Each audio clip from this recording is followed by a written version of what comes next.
Yang kedua, kalau tidak ada Rasulullah ya terjerumuslah kesesatan tadi itu. Rasul itu menjelaskan.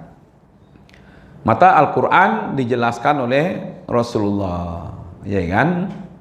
Nah, di sini kalau seandainya kita wa in tuti'uhu tahtadu. Kalau kita mengikuti Nabi, niscaya kita mendapatkan petunjuk. Nah, sekarang orang nggak mau ikut Nabi. Apa saja hari ini tidak mau ikut Rasulullah. Makanya di luar Rasul selalu. Ya kan? Mau pesta ibu-ibu kan? Coba kalau mau pesta itu pada umat itu pertanyaan pertama, bagaimana ya Rasulullah mengajar kita berpesta gitu? Apa memang boleh oleh Rasul memakai fasilitas umum lalu macet sampai sekian kilo untuk pesta kita? Memang boleh dalam agama ini memakai fasilitas umum untuk kepentingan kita? Iya kan?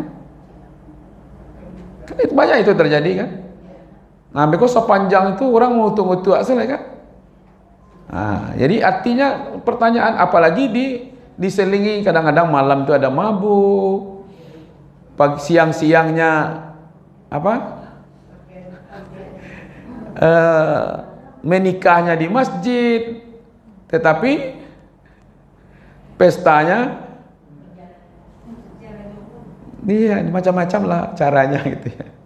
Jadi kalau gitu ibu, apalagi kalau ada pula siapa ini yang tampil di pentas ya, para wanita-wanita yang biduan apa namanya itu, ya kan?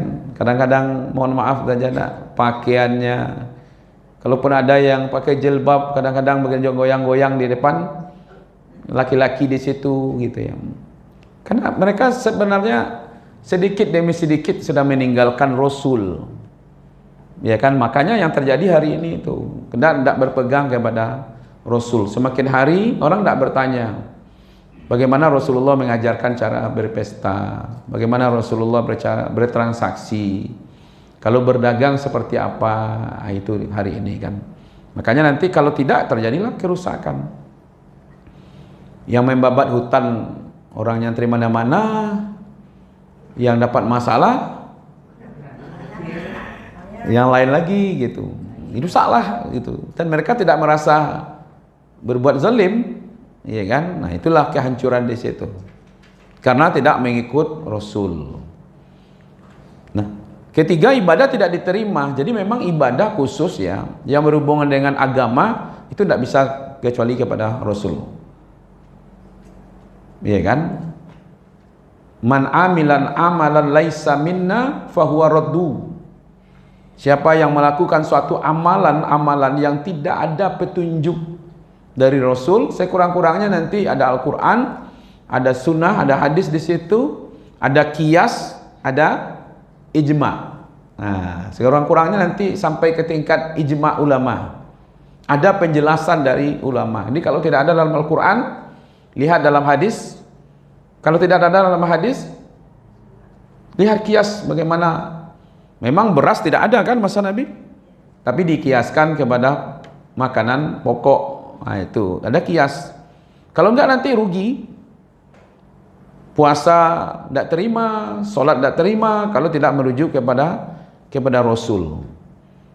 Ada namanya ingkar sunnah. Pernah dengar ibu-ibu? Ada paham ingkar sunnah? Pernah? Belum pernah dengar? Pernah dengar kan? Ingkar sunnah itu bukan berarti mereka tidak sholat. Jadi kalau ada orang Islam ingkar sunnah itu bukan tidak sholat, bu. Kalau tidak sholat sudah jelas kafir. Dia sengaja kan menantang, kecuali dia tidak sholatnya karena kelalaian, ya kan? Itu dosa besar dia.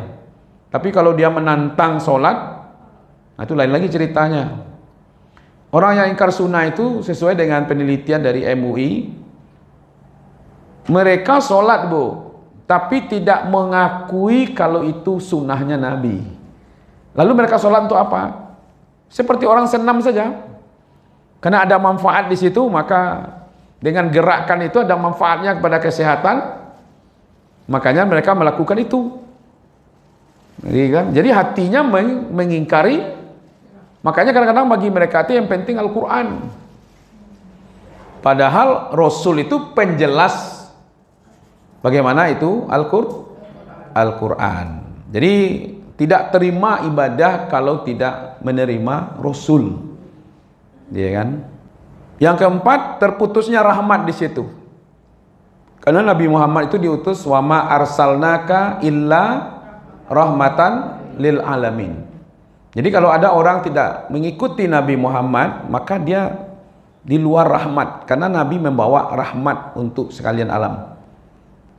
Ya kan?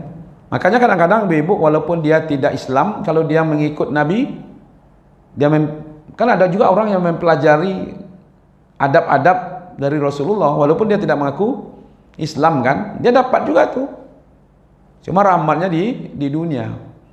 Pamannya cara sehatnya Rasul. Itu bank syariah itu di luar negeri kadang-kadang tidak orang Islam saja yang mengambil manfaat.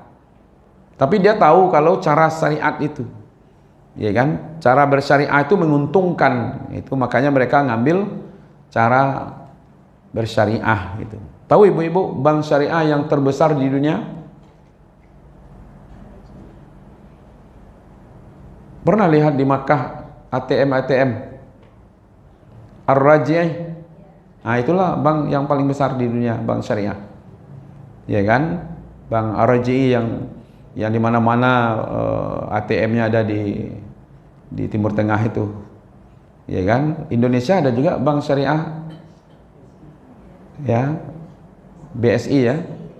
Bank Syariah Indonesia. Ya kan?